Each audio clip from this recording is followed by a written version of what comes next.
Zekerias a.s. profeti I shpresës dhe besimit. A dini ju kush ishte Zekeria a.s.?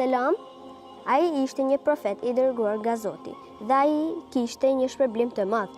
Ai ishte kujdesur për Meriemi dhe birin e saj, Isa a.s. Por a dini se Zekeria I kaloi shumë vështirësi dhe sfida? Si mund ai të kishte një fëmijë pas kaq shumë vitesh dhe të kaluar pa pasur asnjë pasardhës? Le ta zbulojmë bashkë. Zekeria dhe lutja për një fëmijë. Zekeria ishte një njeri I vjetër, I shtrenjtë dhe I devotshëm. Ai kishte shpërblyer besnikërisht për Zot, por I kishte kaluar shumë vite pa pasur një fëmijë. Ai e donte shumë pasardhësin dhe kjo ishte një ëndër e tij për të pasur një fëmijë që do vazhdonte misionin e tij. Prandaj ai lutet sinqerisht te Zoti. I thot: O Zoti im, më jep një pasardhës, pasi të mos kam fëmijë, tani që kam shumë vite dhe jam shumë I vjetër. Ai lutet me besim dhe Zoti përgjigjet. Lajmi I beqarisë dhe fëmijës. Një ditë te Zekeria erdhi një lajm I pabesueshëm. Një engjëll erdhi dhe I tha: O Zekeria, Zoti do t'jap një djalë dhe emri I tij do të jetë Jahja a.s. A mund ta besoni? Një njeri që është shumë I vjetër do të ketë një fëmijë. Por engjëlli I tha: kështu do të jetë sepse Zoti e do atë. Kur ai vetë do diçka, ajo ndodh. Ajo ishte një mrekulli dhe Zekeria pranoi me besim të plot fjalën e Zotit. Zekeria dhe të paturit e shenjtërisë.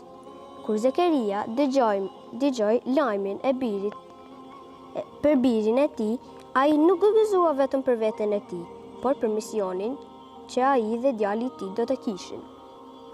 Zoti e mbushi atë me besim të palëkundur dhe me shpresë të fuqishme. Ai e priti djalin e tij Jahjan me dashuri dhe besim të plot, se ky fëmijë do të ndihmonte njerëzit të kuptojnë vlerën e besimit dhe drejtësisë. Mësim nga historia e Zekerias a.s. Kur mos humni shpresën të Zotit, ai mund të bëjë mrekulli në momentet më të vështira. Lutja më e sinqertë është arma më e fuqishmja që mund të kemi.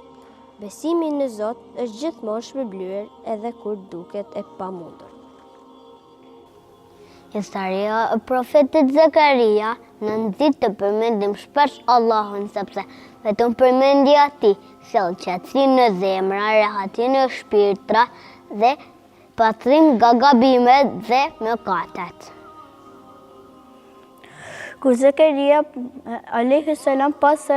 pas se Meriemës I vinin ushqime të ndryshme nga Allahu, ai më njëherë ju lut për fëmijë.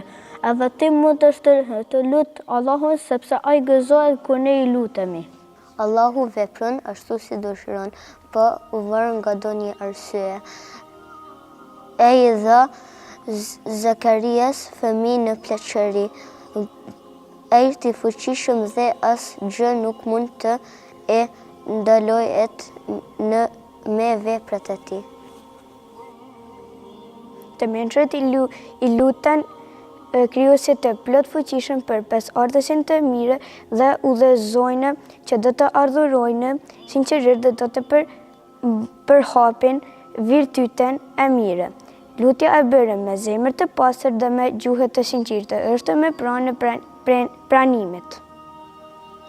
Lutja e Zekerias a.s. Zoti im, falma edhe mua nga ana juaj një pasardhës të mirë. Vërtet, ti je dëgjuesi I lutjes. Bëja edhe ti këtë dua.